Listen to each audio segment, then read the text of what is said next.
நான் எங்கள் வீட்டுக்காரங்க இறந்துட்டாங்க. 2016 இறந்துட்டாங்க.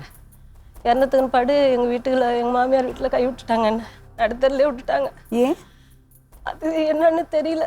அவங்க வீட்டில் எத்தனை பேர் இருக்காங்க? அவங்க எங்கள் கொழுந்தனார், பெரிய கொழுந்தனார், 2 நாத்தனார். எங்கள் நாத்தனார் தான் எங்கள் அண்ணனுக்கு கொடுத்து எடுத்துக்கிட்டாங்க. பொண்ணு கொடுத்து பொண்ணு எடுத்துக்கிட்டோம். அப்போ கல்யாணம் பண்ணி அவங்க என்னத்த காரணம்னு தெரியல. நான் வீடு கேட்டேன். அதனால ஒரு பிரச்சனையில் என்னை எதுவுமே சொல்லாமல் அந்த செத்தப்பவே எங்கள் வீட்டுக்காரங்களை வாசலில் வச்சு எடுத்துட்டாங்க. உள்ளே கூட சேர்க்கல. செத்தப்போ கூட எங்களுக்கு யாரும் இல்லை. எங்கள் வீடும் ஏழ்மையான குடும்பம் தான். அவங்களும் அவங்க என்ன செஞ்சாங்கன்னு தெரியல. அவங்க எங்கள் மூத்தார் பொண்டாட்டி தான் இவ்வளோத்துக்கும் எங்களை ஒதுக்கியே வச்சுருந்தாங்க. நான் எல்லா செலவுமே எங்கள் வீட்டுக்காரங்களுக்கு நான் தான் பார்த்து செஞ்சுக்கிட்டேன். 50,000 கடனோட இறந்துட்டாங்க.